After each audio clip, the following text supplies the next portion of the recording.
À tous, j'espère que vous allez bien. Bienvenue dans une nouvelle démonstration. Alors, la démonstration d'aujourd'hui, elle va porter en fait sur le pen test. D'accord? C'est concernant le penetration test. Et en fait, cette démonstration, elle vient illustrer l'épisode numéro 8 du podcast Parlons Cloud dans lequel j'ai parlé du hacking éthique ou bien de l'ethical hacker. D'accord? Donc en fait, un petit rappel rapide concernant ce qu'on a vu dans cette vidéo.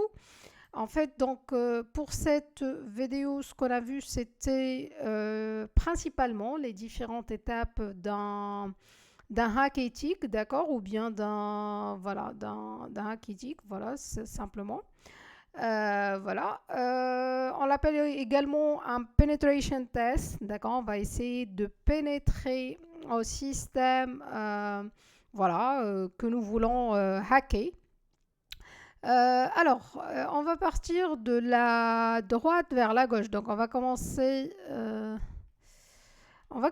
par la reconnaissance. Donc, la première phase, c'est la reconnaissance. Pendant cette phase, en fait, c'est une sorte de découverte pour notre système, le système que nous voulons hacker, d'accord. Et là, je parle bien sûr du hack éthique.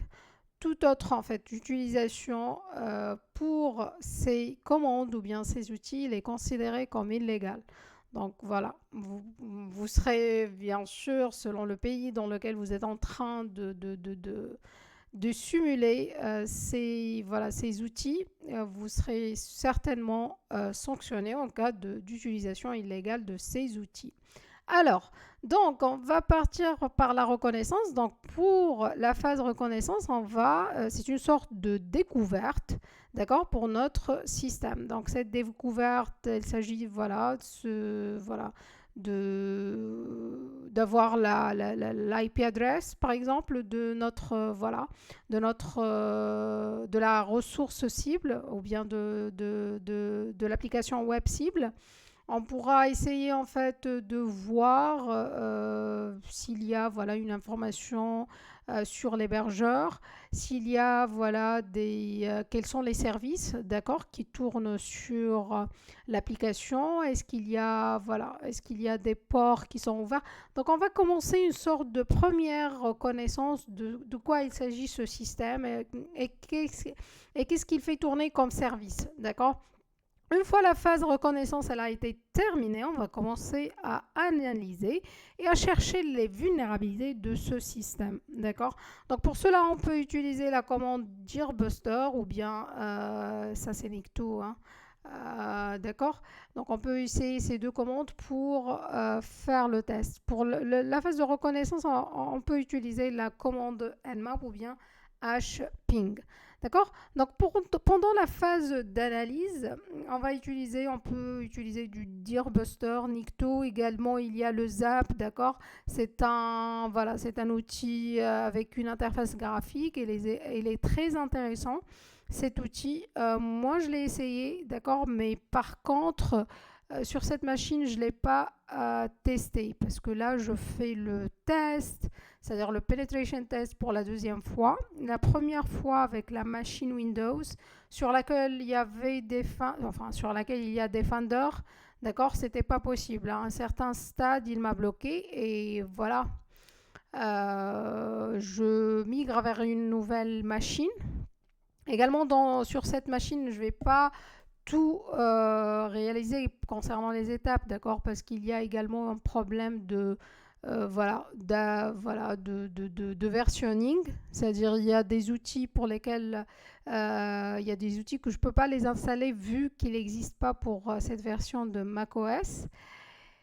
Et voilà, on va faire avec, d'accord. On va découvrir, on va voir les commandes, comment interpréter surtout ces commandes de hacking et voir ce que ça donne. Alors, donc, pendant la phase d'analyse, comme je vous ai dit, c'est une phase d'analyse et de détection des vulnérabilités. On peut utiliser dirbuster ou bien Nikto ou bien Zap. Tout dépend de vos préférences. Après, on va commencer, une fois les vulnérabilités ont été détectées, on va commencer à gagner de l'accès à voilà, à ce site web, à cette application web, etc. Pour gagner l'accès, on peut utiliser Hydra, d'accord? C'est un outil qui fait de la brute force attaque. Ou bien on peut utiliser du John the Ripper, qui est un outil qui fait du craquage des passwords. Donc voilà, on va essayer d'utiliser ces outils pour en fait voilà, piger et voilà, avoir des accès voilà, pour des utilisateurs avec leur mot de passe. Une fois on a accès, on va essayer de maintenir cet accès, on va essayer d'escalader, d'avoir des accès privilèges, pourquoi pas. On peut essayer de le faire à travers Metasploit, d'accord, Metasploit, également à travers Netcat ou bien Meterpreter, ok. Donc également, vous pouvez utiliser Metasploit. C'est l'outil en fait que j'ai utilisé sur la machine Windows et qui a bloqué et que Defender l'a rejeté. C'est-à-dire pour lui, c'est une menace 100%. Et voilà, c'était plus possible de travailler, même de montrer les autres outils. Après, une fois on a fini avec, voilà, on a maintenu l'accès, tout est accessible, on a le contrôle sur le système, on peut, voilà, effacer les traces, d'accord. On peut utiliser pour ça le log cleaner, bien le rootkits, qui permettent en fait de, voilà, de vider vos logs et d'effacer vos traces pour ne pas être reconnu. Et finalement, on peut faire du reporting, c'est-à-dire dire voilà ce qu'on a utilisé comme ressources et voilà les résultats et les améliorations. D'accord. Donc ça, c'est concernant les phases voilà, les phases de l'ethical hacking. D'accord. Maintenant, en fait, je vais passer vous dire que voilà, hein, c'est comme le nom de la vidéo dit.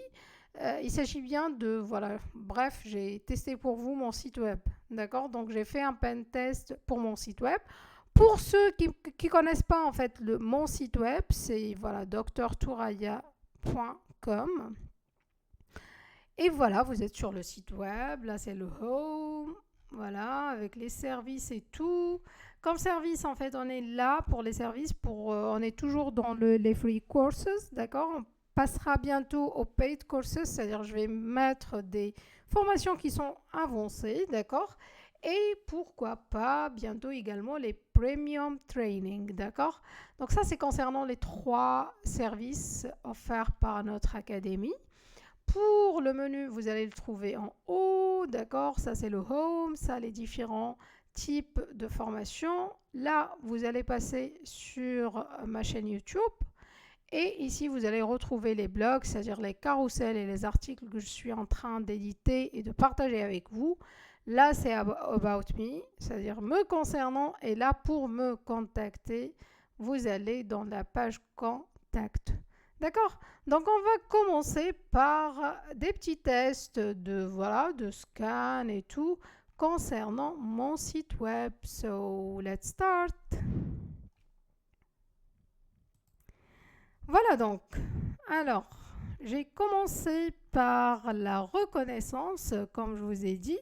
Et là, en fait, j'ai déjà installé le Nmap. D'accord. Pour installer le Nmap, il suffit... je vais essayer d'ouvrir... Attendez. Tac. Alors. Yes. OK. Donc, en fait, pour installer la Nmap, il suffit de faire Bro install Nmap. D'accord. Mais là, moi, je viens de l'installer comme vous voyez ici.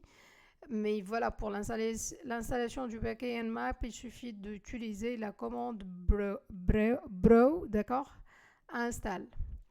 Une fois installé, là, je viens checker la version du Nmap. Donc, il s'agit bien du 7.92.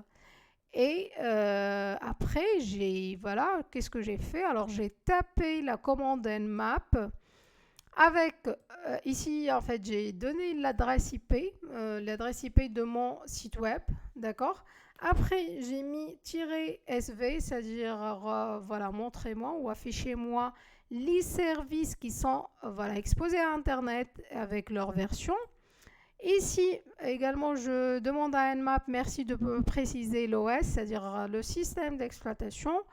Et je précise également les ports à scanner et à checker, les ports qui vont de 1 jusqu'à les ports qui vont de 1 jusqu'à 65 535. D'accord? Pour le Nmap, vous aurez besoin du sudo. Donc, j'ai rajouté le sudo et je dois bien sûr entrer mon mot de passe. Donc, il commence voilà, la reconnaissance et l'analyse. Et bien sûr, ici, on voit un tableau avec les services, en fait, le port, le state, c'est-à-dire elle est open, et le service, ainsi que la version du service. D'accord? Donc ici, il voit qu'il y a du FTP qui est exposé, il y a du HTTP, il y a du HTTPS. Ici, il précise en fait le serveur, quel type de serveur il a trouvé pour le HTTP et le HTTPS. Également, j'ai une base de données qui est exposée, d'accord? Et il n'y a pas de mal pour cette base de données. Et j'ai un port SSH qui est ouvert également. Bien sûr, moi, quand j'ai fait en fait ces tests, je suis allée à l'hébergeur et je suis allée en fait scruter pourquoi ce genre de service est exposé à Internet. D'accord? Il y a également deux autres services qui ont renvoyé des réponses, mais que Nmap il n'arrive pas à les reconnaître. D'accord? Donc là, il en fait partage le fingerprint. Il précise, bon, c'est du port 80, donc c'est du service HTTP.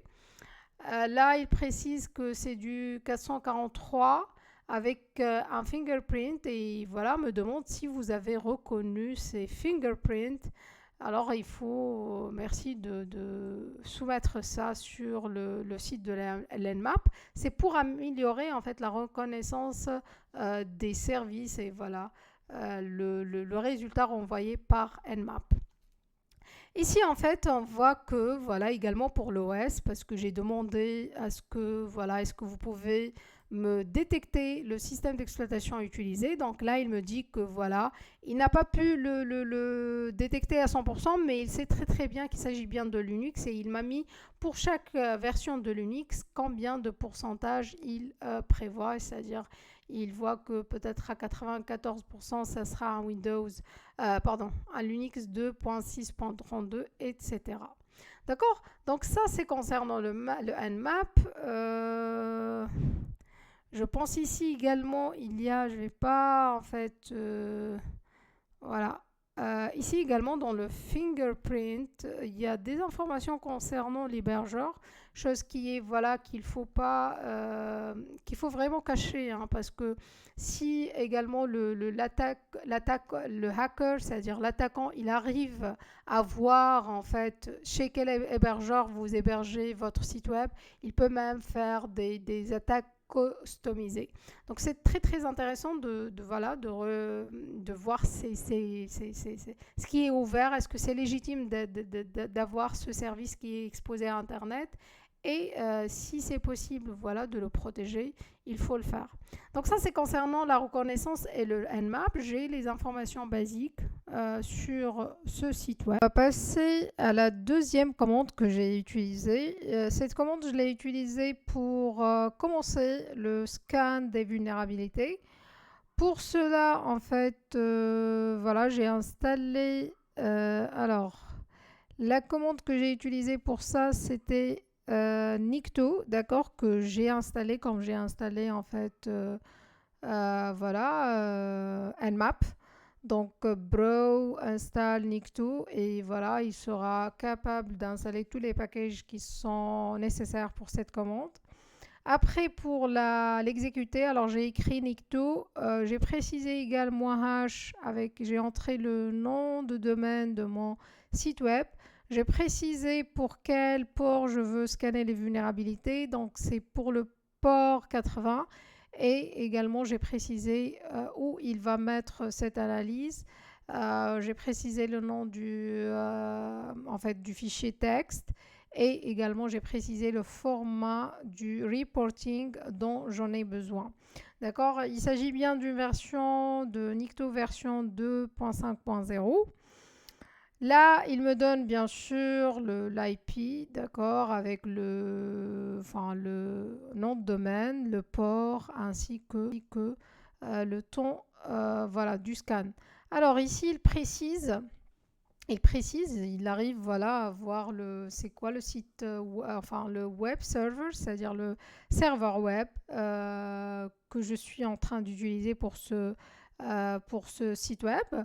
Et voilà, il me propose quelques vulnérabilités, une liste de vulnérabilités. Ici, en fait, il me dit que voilà, l'X-Frame option, elle est absente. En fait, l'X-Frame option, elle permet d'éviter que votre site web soit voilà, intégré dans des iframes.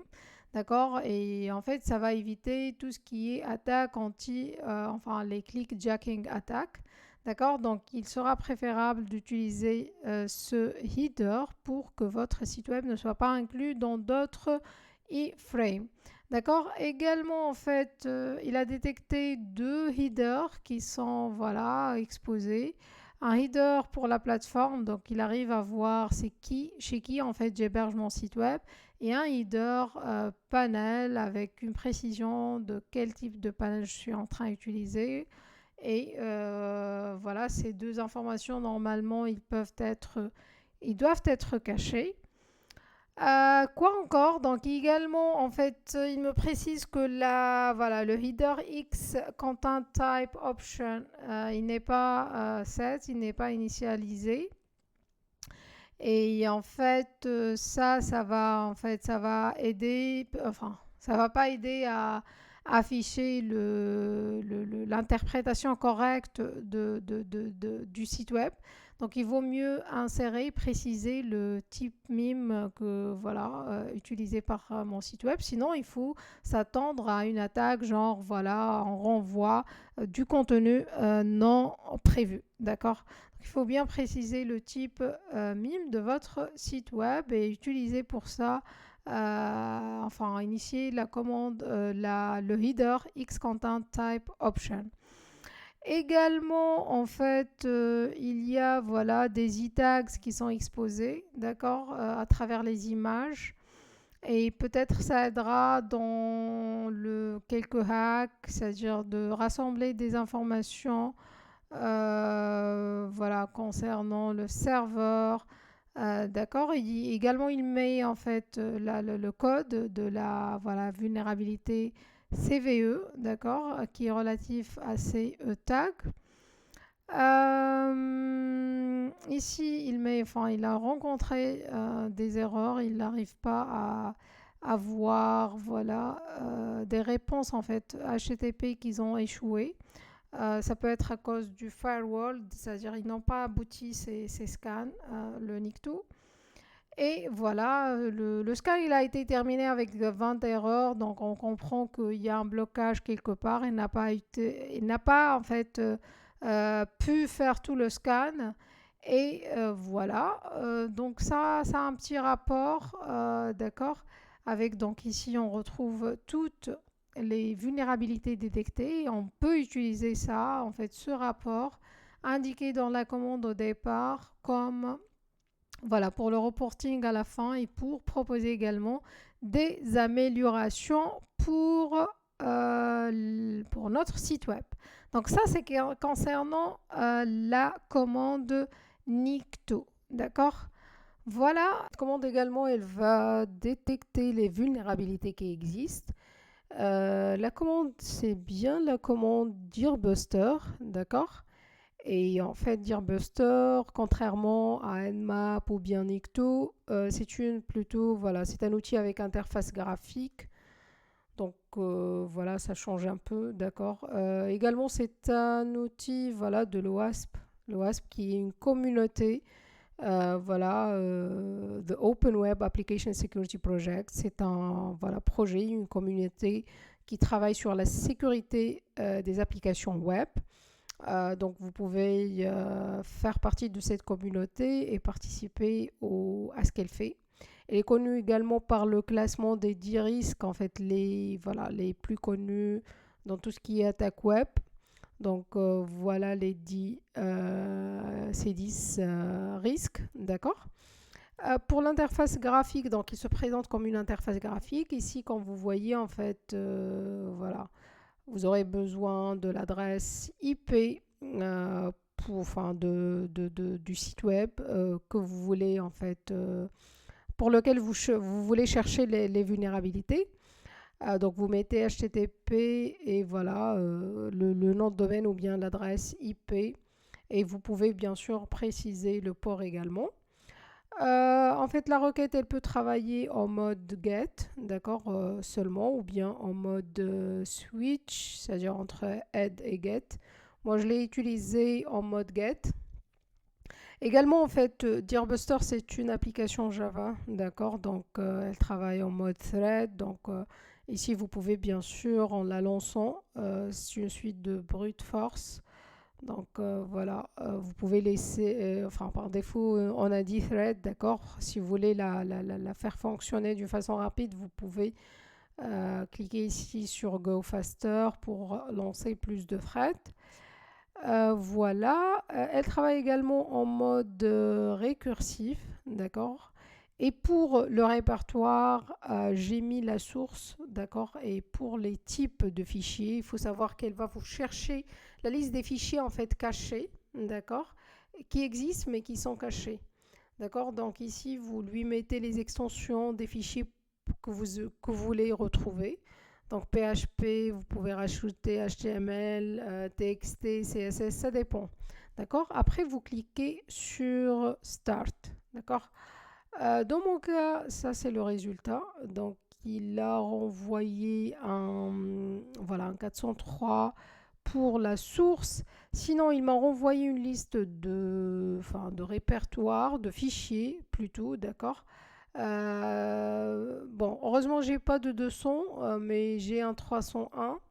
Un 301 qui s'agit bien d'une redirection. Donc, il faut voilà, il faut bosser dessus, c'est-à-dire voir où mènent ces redirections. D'accord. S'il s'agit d'une redirection de sécurité, tant mieux, mais voilà, s'il s'agit peut-être d'une redirection accessible, par exemple, via un HTTPS ou autre, en fait, je pense que voilà, ils représenteront un risque. De toute façon, le 301, c'est pas gagné, dans le sens où, voilà, euh, voilà, c'est une piste qu'il faut, voilà, possible d'être, voilà, malheureusement d'être exploité, mais il faut voir, voilà, il faut que je voilà, regarde ces fichiers qui sont exposés, qui redirigent quelque part. D'accord. Donc ça, c'est le résultat voilà, de Dearbuster pour mon cas. Là, il vous donne bien sûr le total des requêtes lancées.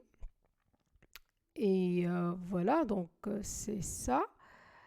Donc c'était ça pour le Dearbuster. Il est un peu différent, mais il est facile, hein, parce que lui, il fait voilà, un scan de vulnérabilité, mais plutôt sur les répertoires. Ce qui lui rend également facile, c'est son interface graphique. Elle est voilà, facile à comprendre et tout. Voilà, donc pour le reste, en fait, des commandes, vous pouvez les faire vous-même. Donc vous avez le Gaining Access dans le cas où vous voulez voilà, gagner accès. Vous pouvez utiliser bien sûr Hydra.